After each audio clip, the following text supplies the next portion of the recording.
Yes, so the Super Eagles of Nigeria are like the highest scoring side, and they've scored a record number of goals that they've ever scored in an AFCON. Now they're in the semi-finals, so they're guaranteed their 2 matches. Yeah, so hopefully it's going to be semi-final and the finals. Okay, so for this competition, actually, the center defense have been quite good.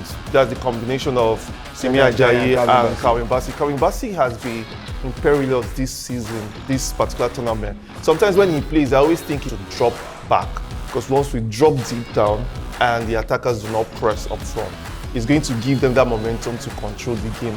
And once they control the game, then Nigeria is going to find themselves. But when it comes to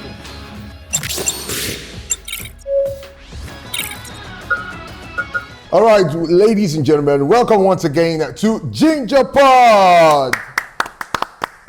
Yes, we're in a very, very pleasant mood today because the last time we were here, we were a bit worried that Algeria might pull a fast one on us, but believe me, the Super Eagles have been very, very imperious in this African Cup of Nations in Morocco. And so we crossed our hurdle, but here we are. We are going to be facing the host nation, Morocco. Once again, Nigeria takes on Morocco in the African Cup of Nations. The last time they met in semi-finals was in 1980, and Nigeria defeated them by a 0-0. Goal scored at that time by Felix Owolabi. How many of you were born then?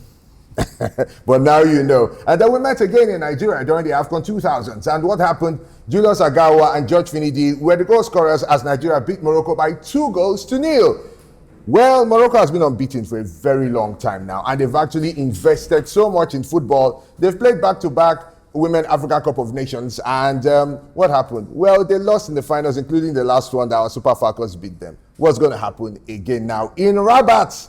Yes, it's going to be the Super Eagles of Nigeria after dispatching of their brothers. 2-0 Algeria, they fell without a shot on target. We now face host nation Morocco. The last African Cup of Nations in Cote d'Ivoire, we faced the host nation, but it was in the finals, and we lost, most painfully so.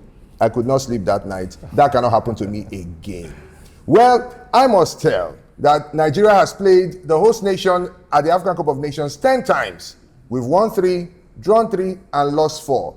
Well, this time, I hope we're going to win. But indeed, I'm not alone. It's unfortunate that I don't have Somi here because he would have knelt down, hands up, and closed his eyes for predicting that Algeria will win. Well, we wait for the next time we'll be together on the Ginger Pod. Well, I've got Somto in the building representing Nigeria. You can see him. Full-fledged Niger boy. Yeah, so how are you doing? I'm doing great. Amazing stuff. Well, it's good to have you on the Ginger Pod. Yes, thank you for having me. Well, we have this little matter of facing the host nation, Morocco. Are you worried, first of all?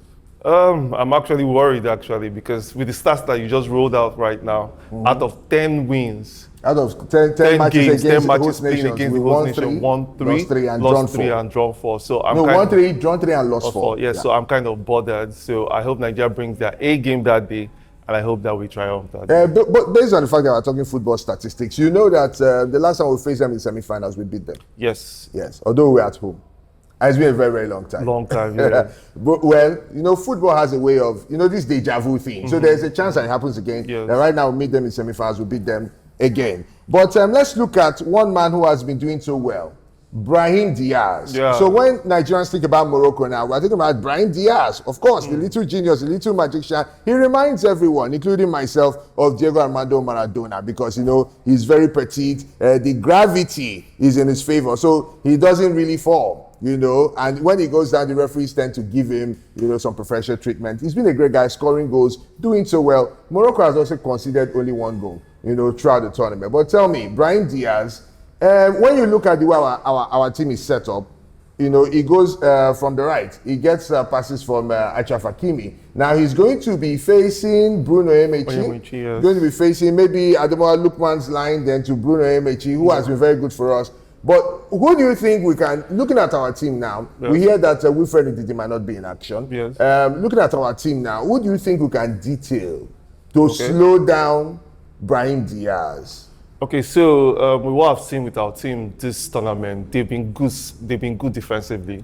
So that one, I give them props compared to previous tournaments. So for this particular tournament against Brahim Diaz has been like a man on fire. Mm-hmm. Like has been a man that has been on top form this particular competition. So the Nigerian defense really needs to be on their A game. So the person I think that is going to have to be on his A game is going to be Bruno Yemichi, like you said. Okay. But he needs assistance from whoever is going to be playing at the wing. And that is going to be Adams Akko, or it's going to be Ademola Lookman. So they all have to be on their A game. But the good thing that I've seen that Eric Chell has actually done to this particular team is that he makes sure that even all the attackers, they always come back to defend. So if all our defenders and the midfielder, they come and defend as a team, I think we can be able to stop Brahim Diaz. All right, so we have to hope that the wingers support Bruno Yemichi. But then there is also the supply to Brahim Diaz, typically, has come from Hakimi. Yes. A lot of times. Yes. I think to also stop Brahim Diaz or the midfielders of Morocco, from actually being able to dominate the midfield play, we need somebody who can disrupt their play. Yes. Now, we have Frank Onyeka, we have maybe Rafael Oredika might have to come on. Okay. Between those two, and then there's Alex Iwobi too. Yes. Who do you think can do it? If you were Eric Chell, how would you handle, cutting off supply to Brahim Diaz so he doesn't also find his attackers? Okay, so for me, I always believe that the first line of defense is always the attack. So a very good team, the first line of defense is always the attack. So the attack, that is Akko Adams, Victor Osimhen, Ademola Lookman, they have to be on their A game, pressing from the front. One of the things that we should not allow the Morocco team to do is for us to drop back. Because once we drop deep down and the attackers do not press up front, it's going to give them that momentum to control the game. And once they control the game, then Nigeria is going to find themselves. But when it comes to the midfield too as well, I think, like you said, Ndidi sadly might not be around for that game. But I believe that Onyeka is going to have that task. Do you have any hope for Rafael Oredika? Yes, I do. He has been wonderful. He came in the last time and scored 2 goals. I scored 2 goals. Yeah, he was the man of the match for that game. And when Ndidi went out injured, he was the one that the coach called him to replace him. And he played very well within that short minutes of time. So I expect anybody that comes in to replace anybody would definitely deliver. If you see Chukwueze too, for example, now when he comes in for one of the attackers, he also plays very well. So I believe that this Nigerian team, they're actually playing as a team in this tournament. And I give kudos to the coach. The coach, Eric Chell, has been doing so well. And I think he's going to maintain the central defense structure that he has. Semi Ajayi and Calvin Bassey. Calvin Bassey, I'm so happy he didn't get injured in the last game against Algeria because he received some really tough tackles. But then we have this, this fluidity in the Moroccan attack. And they are also tricky. Sometimes they want to draw penalties. They want to feign injuries. They want to dive. So tell me, with the way Calvin Bassey worked tirelessly and the calmness of Semi Ajayi, and then the little worry we might have again is Stanley Wabali. Despite him keeping, clean sheets, 2 clean sheets now against Mozambique and against Algeria. I know Nigerians still have their worries about Stanley Wabali. So I do not know. Are you worried as well about our central defense and the goalkeeper now? Okay, so for this competition, actually, the central defense have been quite good. That's the combination of Semi Ajayi and Calvin Bassey. Calvin Bassey has been imperious this season, this particular tournament. Sometimes when he plays, I always think he's Maldini because of the way he plays. And he's got stamina. He's got stamina. They tire, exactly. So if you watch that game against Algeria, once he has the ball, he's running with the ball. And all the players were bouncing off him because of that, his strength and agility. So I really like that he has cut down some of his mistakes and rashness this period. Then the same goes for the Bruno Yemichi. Bruno has been immense. I know that Osimhen had issues with him because he was the one that Osimhen had the issue of him not passing the ball. But if you notice the next game, he was the one that crossed that ball to be able to give Osimhen. So defensively and attacking, he has been very good. Then also, we need to give props to Osai Samuel. I wanted to ask you about that. Osai Samuel has been immense. In fact, for me, it was the man of the match. It was the man of the match game against Algeria. Just was great, unbelievable. Osai was the man of the match. I was seeing some people telling that this person needs to up his game. What's this our other player that plays for him? That plays in the UK. That plays in Semi Ajayi. Not Semi Ajayi. Our former right back. that plays Oh, for Olaino. Yes, thank you, sorry much. So Olaino needs to up his game right now because Osayi now is playing Osayi has been there, Osayi has been but good. I think he has not really given us this kind of performance. Against Algeria, it was just like this guy on steroids. Yeah. So it's just great that we have this team playing this way. Eric Chell came out to tell us that, well, this is the way the team were playing when they were not winning matches. But now they are just better at the system. Yeah, so right here on Ginger Pod, we are believing that Super Eagles, will be able to do so well against Morocco and, blow them away. Now we have something that came up, the supporters club, officially, it's like they didn't get funding, to go to Morocco. Yes. But we know how important the supporters club are. We know how important it is for our players to hear that sound, that trumpet, the traditional Nigerian sound. Yeah. And they've also come out to now seek assistance again because some of them had to go there by themselves, on their own. They funded themselves. Yeah. So now they are seeking help, and these players have agitated recently about their own bonuses and all that. But why is nobody talking about the supporters club? Because the supporters club are working for the players. Yes, exactly. They are working for the players. So even without them, and imagine us playing the host country now. Yes. We're playing Morocco, and then which means the stadium is going to be full. Full, yes. I'm not sure we're going to have more than 2,000 or 3,000 Nigerians there. Yes. And the supporters club just need to make some noise. Yes.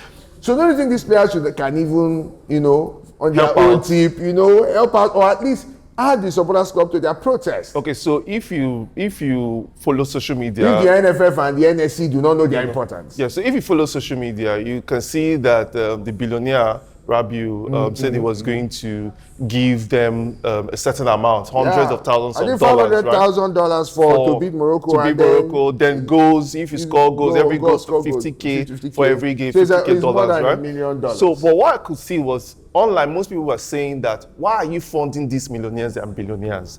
Because these people can be able to take care of themselves and do not need this bonusing. So back to what you say concerning the supporters club. Truly, these players are billionaires. These players can be able to fund the supporters club. They should not even fund it, but just when you're agitating for yourself, agitate that you also want these guys around. Yes. So they can, so what I'm saying is that they can support the supporters club. They can fund helping.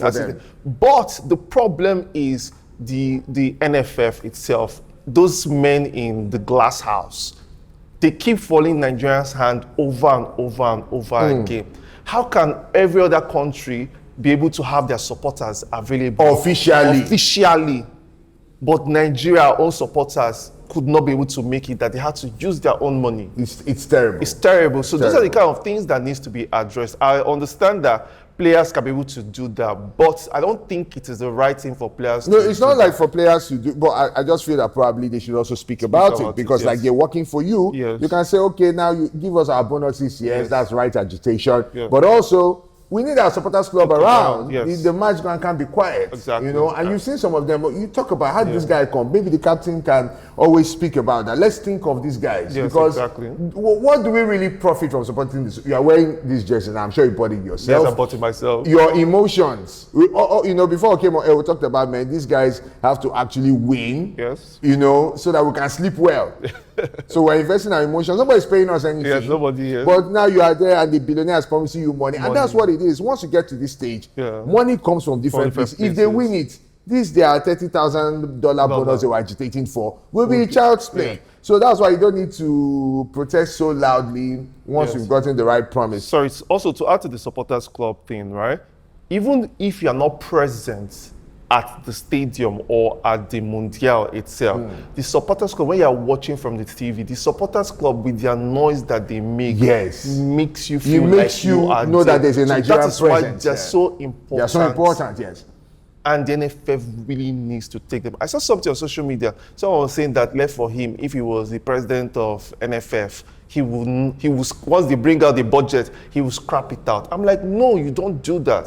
Even when you follow this English Premier League and the rest, you can't do anything without the supporter. Even the ultras in all these countries like Italy and Germany, the ultras are very, very important because of the noise they make. So our supporters club are very, very important. All right, so let's, as we're wrapping up right about now, let's talk about the Nigerian strengths. So the Super Eagles of Nigeria are like the highest scoring side, and they've scored a record number of goals that they've ever scored in, you know, an AFCON. Now they're in the semi-final, so they're guaranteed their 2 matches. Yeah, so hopefully it's going to be semi-final and the finals. Yes. So Victor Osimhen with 4 goals. We saw the air Osimhen thing, the way he met that ball in the air, something that, you know, Cristiano Ronaldo, you know, used to do. Osimhen seems to be doing it better. You know, being able to hang on for some milliseconds and then hit the ball. You know, got that great cross from Bruno Emechi, and in fact got it again, but he did not really score. You know, at that time. So now look at our attack. Akwa Adams also scored a beautiful goal. Osimhen giving that assist.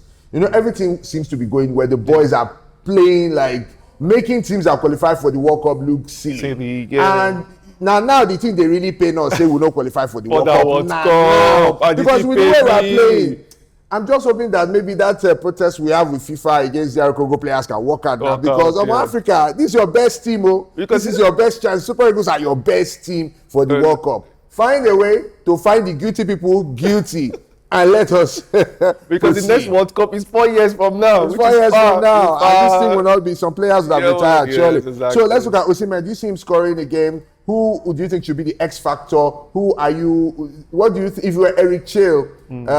Apart from this, your starting 11. Who would you have as a joker in the pack, just in case, you know, the Moroccans have been able to maybe study your players and try to stifle Osimhen and Lookman or, you know, the supply that those players get? Okay, so first of all, based on the Osimhen's goal, I call him Osimhen Ronaldo.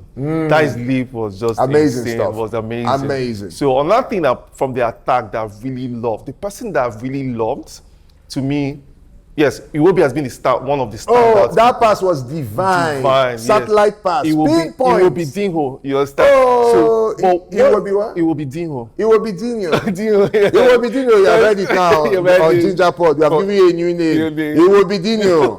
Go ahead. So, but the person that I really love, I will not lie to you, has been Akwa Adams. I've been really impressed with him. He has scored 2 or 3 goals. He has scored 2 or 3 goals. But why I've been impressed with him, because I've not really watched much of him. But with what I've seen with Akwa Adams, he's very good.